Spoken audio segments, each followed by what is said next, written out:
बच्चों, मैं doctor Anita Tamboli, associate professor, department of sociology, government arts girls college, Kota. नए session में बीए सेकेंड ईयर के नए सेशन में आप सभी बच्चों का बहुत बहुत स्वागत है। और चूंकि आपको पता है कि कोविड-19 की वजह से आपकी सुरक्षा को देखते हुए कॉलेज की क्लासरूम स्टडी को बंद किया गया है और ये इस बात का भी ध्यान रखा गया है कि आप लोगों को पढ़ाई का कोई नुकसान ना हो और इसीलिए आपकी पढ़ाई का नुकसान ना हो इसी वजह से वीडियो के ज़रिए आप लोगों को पढ़ाए जाने का प्रयास किया जा रहा है। और उसी क्रम में हम आज देखेंगे कि जो सिलेबस है कोटा यूनिवर्सिटी का, क्योंकि हमारा जो कॉलेज है वो कोटा यूनिवर्सिटी के अंडर आता है और हर यूनिवर्सिटी का अपना सिलेबस होता है, अपना पेपर पैटर्न होता है, हमको उसी के अकॉर्डिंग तैयारी करनी होती है। तो हम आज कोटा यूनिवर्सिटी का जो सिलेबस है बीए सेकेंड ईयर का, उसका फर्स्ट पेपर के बारे में डिस्कस करेंगे। फर्स्ट पेपर सोशल थिंकर, सामाजिक विचारक के बारे में हम पूरी जानकारी देखना चाहेंगे। बच्चों, सबसे पहले हम ये देखेंगे कि हमारे एग्जाम का पैटर्न किस प्रकार का है, किस प्रकार के क्वेश्चंस आते हैं। चूंकि अभी आप लोग फर्स्ट ईयर से सेकेंड ईयर में आए हो और अभी आपकी एग्ज़ाम नहीं हो पाई है, तो आपने अभी फर्स्ट ईयर का यूनिवर्सिटी का पेपर नहीं दिया है, तो इसलिए आपको शायद थोड़ा आइडिया नहीं होगा। तो वही पैटर्न आपका first year, second year, third year में रहता है। तो यहाँ हम देखें कि जो यूनिवर्सिटी का पेपर आता है, आपको जो एग्ज़ाम पेपर है उसका पैटर्न क्या होगा, कैसे आपको अपने प्रश्नों की तैयारी करनी है, कितने मार्क्स का होता है, कैसे मार्क्स का डिवीज़न होता है, ये आपको देखना है। तो आपका जो सेकेंड ईयर का पेपर है फर्स्ट, वो है सामाजिक विचारक। प्रथम प्रश्न पत्र सामाजिक विचारक। ये आपके जो सिलेबस है आपका समाजशास्त्र का सेकेंड ईयर का, उसमें 2 पेपर हैं। आपने जैसे फर्स्ट ईयर में भी पढ़ा है, paper first and paper second year में भी वैसे ही आपका first paper and second paper है। यहाँ हम अभी फर्स्ट पेपर को डिस्कस कर रहे हैं, सेकेंड पेपर को हम अगले वीडियो में डिस्कस करेंगे।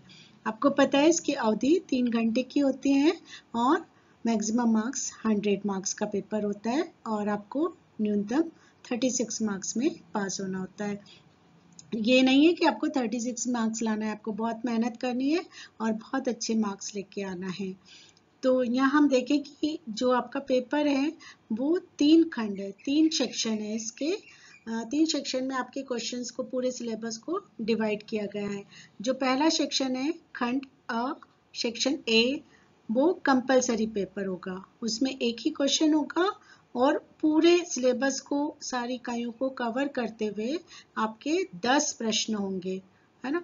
10 प्रश्नों के जो उनका उत्तर आपको देना है वो मैक्सिमम 20 वर्ड्स में देना है, 20 शब्दों में देना है और इसके 10 मार्क्स हैं, यानी 10 क्वेश्चंस 10 मार्क्स, यानी एक एक क्वेश्चन एक एक नंबर का।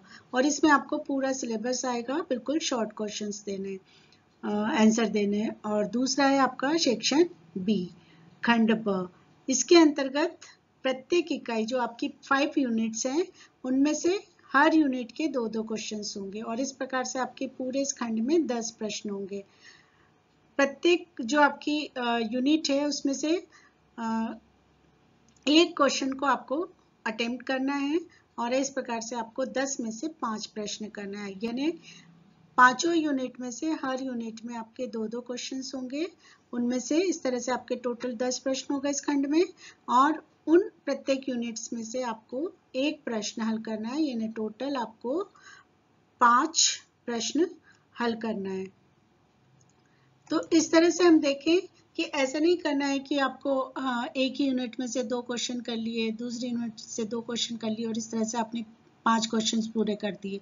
ऐसे नहीं करना है, हर यूनिट से एक क्वेश्चन ही अटेम्प्ट करना है और टोटल 5 क्वेश्चंस करना है और जिसके आपके मार्क्स हैं 50, यानी एक क्वेश्चन आपका 10 नंबर का हुआ और इस तरह से 5। और ये आपका जो आंसर है, इस चीज का आप लोग ध्यान रखना कि जो आपको दिया गया है कि 250 वर्ड्स में ही आपका, यानी आपको बहुत ना तो बहुत शॉर्ट करना है ना ही बहुत लेंथी आपको आंसर देना है, आपको शब्दों की सीमा तय करना है, यानी आप एक अंदाजा लगा लीजिए कि जो 250 शब्द है वो इतने में आपका कंप्लीट आंसर होता है। तो अब देखें हम खंड स सेक्शन सी, इसके अंदर आपके 4 प्रश्न होंगे डिस्क्रिप्टिव, ये ऑब्जेक्टिव है और ये शॉर्ट आंसर है और ये डिस्क्रिप्टिव है, वर्णनात्मक होंगे यानी। और इसमें ये दिया गया है कि प्रश्न में भाग भी हो सकते हैं। भाग का मतलब होता है कि एक क्वेश्चन है उसको डिवीजन भी होता है, जैसे उन्होंने पूछ लिया कि समूह क्या है और इसके प्रकार बताइए, है ना। तो इसलिए जैसे उसमें 2 क्वेश्चन हो गया कि उसका अर्थ भी पूछ लिया और उसका प्रकार भी पूछ लिया। तो आपको ये ध्यान रखना है कि दोनों ही क्वेश्चन जो दोनों इसके भाग हैं उसको अटेम्प्ट करना है। ऐसा नहीं एक ही चीज को आपने पूरा लिख दिया और दूसरी चीज को छोड़ दिया, क्योंकि हो सकता है कि मार्क्स का डिवीजन भी आपको उस हिसाब से मार्क्स मिले। तो आप प्रश्न को अच्छे से पढ़ें और फिर उसको समझ के उसको आंसर देने की कोशिश करें। और ये जो 4 प्रश्न होंगे वो सभी इकाइयों को कवर करेंगे, किसी भी इकाई में से, और प्रत्येक इकाई से एक क्वेश्चन से अधिक नहीं होगा, यानी एक क्वेश्चन तो एक इकाई से आएगा ही। तो इस प्रकार से आपके 4 क्वेश्चंस लास्ट वाले यूनिट में हैं, उस खंड में हैं, और जिसको आपको उत्तर देना है लगभग 500 शब्दों में, और ये होगा आपका 40 मार्क्स का, यानी एक क्वेश्चन 20 का और दूसरा क्वेश्चन 20 का। आपको 2 प्रश्न करने हैं, यानी 4 में से 2 का आंसर देना है। तो इस तरह से आपका जो पेपर पैटर्न है वो इस तरह से होगा कि आपके पेपर में 3 खंड आएंगे। पहला कंपलसरी क्वेश्चंस होगा, उसमें 10 क्वेश्चंस होंगे। दूसरे में आपके हर 5 यूनिट होंगी, 5 में से 2-2 क्वेश्चन में से 1-1 क्वेश्चन करने होंगे, 5 क्वेश्चन करने होंगे। और लास्ट वाले खंड में 4 क्वेश्चन होंगे, उनमें से 2 प्रश्नों का आंसर आपको देना है। अब आपका जो सिलेबस है कि आपको पूरे साल क्या पढ़ना है और किस तरह से आपको तैयारी करनी है, तो ये आपके पूरे सिलेबस को 5 यूनिट में विभाजित किया गया है, और ये 5 यूनिट में से आपके इसी तरह से उस पैटर्न के आधार पर आपके क्वेश्चंस आएंगे।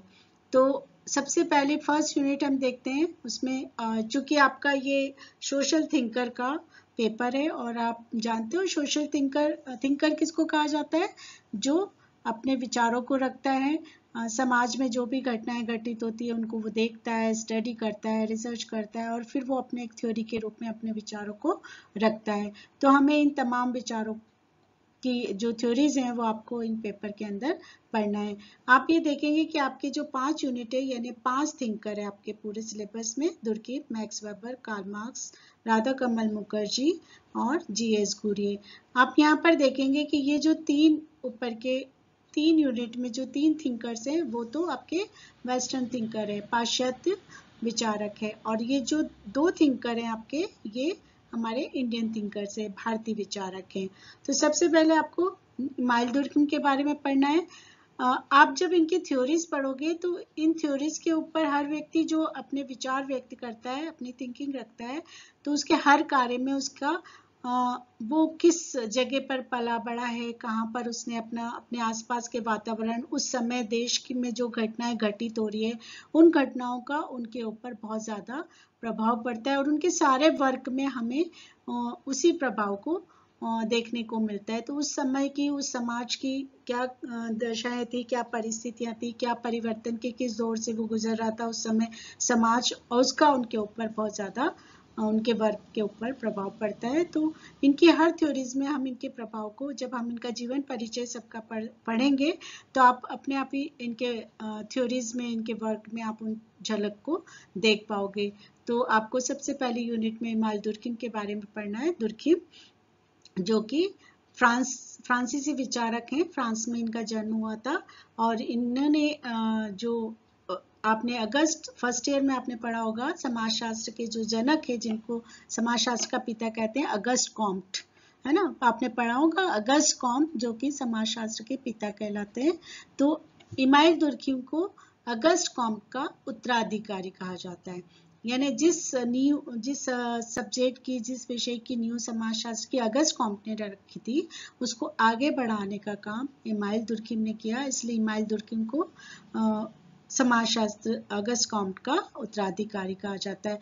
और इनकी जो थिंकिंग थी, मेन थिंकिंग क्या थी कि ये समाज को विज्ञान बनाना चाहते थे। इन्होंने प्रत्यक्षवाद यानी पॉजिटिविज्म का विचार दिया और ये समूहवादी थे। समूहवादी का मतलब होता है कि जो भी समाज में घटनाएं घटित हो रही है उसका मेन कारण समाज ही होता है। समूह ही इस प्रकार की परिस्थितियां पैदा करता है जो समाज में घटनाएं घटित होती। तो हमें तमाम घटनाओं को समूह समाज के रूप में ही देखना है कि समाज में क्या परिस्थितियां हुई है जिसकी वजह से वो ऐसा कुछ हो रहा है। तो आप उनकी सारी थ्योरी में ये दोनों चीजों को आप देख सकते हैं। यहाँ पर इनकी आपको 4 थ्योरी पढ़ना है। सामाजिक तथ्य, श्रम विभाजन का सिद्धांत। श्रम विभाजन जो इन्होंने पीएचडी की डिग्री हासिल की थी, अपना रिसर्च वर्क उन्होंने सबसे पहली जो बुक समाज में श्रम विभाजन है वो प्रकाशित की थी। तो यहाँ आपको श्रम विभाजन का सिद्धांत पढ़ना है, इनका आत्महत्या का सिद्धांत एवं धर्म का सिद्धांत। दूसरी यूनिट में देखें हम मैक्स वेबर जो कि जर्मन विचारक हैं और इन्होंने भी समाजशास्त्र के जिस विज्ञान की नींव रखी थी उसको आगे बढ़ाया। और कहा जाता है कि जो सामाजिक आधुनिक साहित्य जितना भी है समाजशास्त्र का, उसका 3/4 भाग वेबर के विचारों से प्रभावित है। और इनका जो बेसिक थिंकिंग है वो है कि समाज को समाजशास्त्र की जो बेसिक कंसेप्ट होनी चाहिए, समाजशास्त्र का जो अध्ययन किया जाना चाहिए, जितनी भी चीजों का अध्ययन किया जाना चाहिए उसको सामाजिक क्रिया के आधार पर अध्ययन किया जाना चाहिए। इसलिए इनकी जो सामाजिक क्रिया की जो कंसेप्ट है वो सबसे प्रमुख है। इन्होंने समाजशास्त्र को सामाजिक क्रिया का अध्ययन करने वाला शास्त्र कहा है। इनके दूसरी थ्योरी आपको पढ़ेंगे आप नौकरशाही तंत्र। फिर आप आदर्श प्रारूप, यानी आदर्श प्रारूप इन्होंने बताया कि हमें जब किसी भी चीज का, किसी भी संस्था या किसी भी घटना का हमें अध्ययन करना है तो तमाम चीजों का अध्ययन न करते हुए हमें उनके कुछ आइडियल प्रारूप, आइडियल टाइप्स निकाल लेना चाहिए, उनकी प्रमुख प्रमुख विशेषताओं को ले लेना चाहिए और उसके आधार पर हमें उसका अध्ययन करना चाहिए। ये भी इनका एक विशेष अलग ही प्रकार का कार्य देखने को मिलता है जो कि काफी फेमस है। और धर्म का सिद्धांत देखने को पढ़ेंगे हम लोग। तो इस तरह से मैक्स वेबर का सामाजिक क्रिया, नौकरशाही तंत्र, bureaucracy, social action, bureaucracy, ideal type and religion. फिर हम देखते हैं थर्ड यूनिट में कार्ल मार्क्स। कार्ल मार्क्स अपने आप में एक बिल्कुल व्यवस्था को पलट के रखने वाला इनका जो विचार है कि इन्होंने ये जो क्रांतिकारी विचारकों में से माना जाता है कि इनके विचार जो है क्रांतिकारी विचारधारा इन्होंने दी है। और उसी क्रांतिकारी विचारधारा के आधार पर ये जो मौजूदा व्यवस्था है उसको अगर वो कहते हैं कि हमें पलटना है तो क्रांति के द्वारा ही पलटना है, धीरे धीरे स्टेप बाय स्टेप नहीं पलटना है, एकदम क्रांति करके हमें उस व्यवस्था को पलटना है। तो जो भी मार्क्सवादी विचारधारा से प्रभावित है वो क्रांतिकारी विचारधारा से प्रभावित होते हैं। और उसी आधार पर इन्होंने जो वर्ग संघर्ष का सिद्धांत दिया है, क्लास स्ट्रगल, फिर इन्होंने द्वंद्वात्मक भौतिकवाद, डायलेक्टिक, मटेरियलिज्म, अतिरिक्त मूल्य का सिद्धांत, सरप्लस वैल्यू एंड अलगाव, एलिनेशन। तो इस तरह से हम देखें कि दुर्खिम ने जब उस समय इनका मानना है कि जो मौजूदा व्यवस्था थी जहाँ पर पूंजीवादी व्यवस्था थी उसमें मजदूर और पूंजीपतियों का जो संघर्ष है उसके आधार पर उन्होंने अपने सारे स्टडी दी है। तो ये सारे सिद्धांत उसी के पर आधारित है। जब हम मार्क्स पढ़ेंगे तब आप लोग इसको देखोगे। और इनका जो मूल विचार है कि जो भी समाज में घटनाएं घटित होती है, जैसे दुर्खिम ने कहा था कि समाज के कारण ही, सामाजिक कारण ही कोई होता है जिसकी वजह से घटनाएं होती है। और इनका मानना है कि समाज में आर्थिक आधार पर समाज परिवर्तित होता है, घटनाएं घटित होती है, जैसा आर्थिक व्यवस्था होगी वैसा ही समाज होगा। मैक्स वेबर और कार्ल मार्क्स दोनों एक दूसरे के विपरीत अपनी विचारधारा रखते हैं। आप आगे जब हम पढ़ेंगे तब आप इसको देखोगे। ये तीनों वेस्टर्न थिंकर्स हैं, पाश्चात्य विचारक हैं। अब हम देखें राधा कमल मुखर्जी, फोर्थ यूनिट में। राधा कमल मुखर्जी भारतीय विचारक हैं और इन्होंने भारतीय समाजशास्त्र में और भारतीय विचारधारा के विकास में अपना महत्वपूर्ण योगदान दिया है। और इनकी रुचि भारतीय दर्शन में थी। और इनके विचारों इनके सारे विचार और इनके सारे कार्यों में जो वेस्टर्न और ईस्टर्न दोनों, पूर्व और पाश्चात्य दोनों विचारों को इन्होंने अपने उसमें समाहित किया है, उससे प्रभावित है। वो पूर्वी और पश्चिमी विचार से ये प्रभावित है और इनके सारे कार्यों में हमें इनकी झलक देखने को मिलती है। अब हम देखें जीएस घुरिये, ये भी हमारे भारतीय विचारक हैं और जीएस घुरिये को भारत की प्रथम पीढ़ी के समाजशास्त्रियों में से एक माना जाता है और कहा जाता है कि इन्होंने बहुत अच्छे अपने जो छात्र भारत में दिए हैं और जिन्होंने अलग अलग स्थानों पर जाके समाजशास्त्र की स्थापना की, उसे आगे बढ़ाने की भारत में प्रयास किया। तो इस तरह से घुरिये को भारत की प्रथम पीढ़ी के समाजशास्त्रियों में से एक माना जाता है और इनका जो रुचि थी भारतीय जीवन में, ये संस्कृति को बहुत ज़्यादा महत्व देते थे और इनके लिए संस्कृति संपदा और शक्ति के रूप में हमें ये मानते थे कि जो कुछ भी है हमें संस्कृति का ही अध्ययन करना चाहिए, तभी हम अपने समाज को पूरी तरह से समझ सकते हैं। और इनका जो विशेष जो थ्योरीज है उनकी जो बहुत फेमस है वो है जाति, वर्ग एवं व्यवसाय। ये तीनों एक ही थ्योरी के शब्द हैं, जाति, कास्ट, क्लास एंड ऑक्यूपेशन। फिर इन्होंने सोशल टेंशन, सामाजिक तनाव पर भी अपना थ्योरी दी है। तो ये सब चीजें हम आपको आगे पढ़ेंगे। सिलेबस मैंने आपको यहाँ पर डिस्प्ले इंग्लिश में भी किया है। इंग्लिश में इसलिए आपको बता रही हूँ कि हिंदी और इंग्लिश आप दोनों सिलेबस को पढ़ें और जो भी टर्म्स हैं, जितने भी आपके थ्योरीज के टर्म्स हैं, आप उनको हिंदी में याद करते करते इंग्लिश में भी आप उन टर्म्स को याद रखें, क्योंकि ये इसलिए ज़रूरी है कि कई बार क्या होता है कि क्वेश्चन पेपर में जब कोई प्रॉब्लम हो जाती है, क्वेश्चन में हिंदी और इंग्लिश दोनों में आता है आपका क्वेश्चन पेपर, और हो सकता है कि हिंदी और इंग्लिश में दोनों में कोई डिफरेंसेस या कोई कंफ्यूजन की स्थिति पैदा होती है। तो ऐसी स्थिति में आपको केवल इंग्लिश वाला जो क्वेश्चन पेपर है उसको देखकर आपको अपना आंसर अटेम्प्ट करना है। तो इंग्लिश वाला जब भी आप समझ पाओगे, जब आपको इंग्लिश का वर्ड टर्म्स याद होगी, जो भी आपकी थ्योरीज है, जो भी कंसेप्ट है, अगर उसका आपका इंग्लिश टर्म आपको याद है तभी आप उस आंसर को कर पाओगे।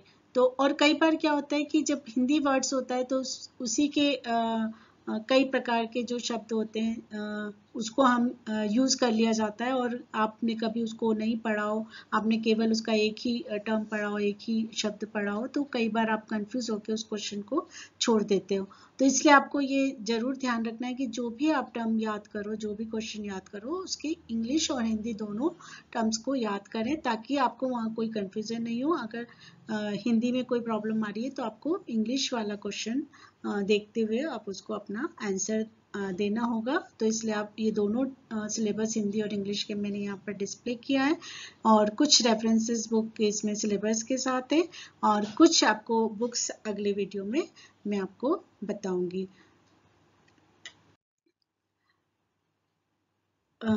आई होप कि आपको अपना सिलेबस समझ में आ गया होगा कि आपको पूरे साल क्या पढ़ना है और आपको अपने एग्ज़ाम की तैयारी किस तरह से, किस पैटर्न के साथ करनी है।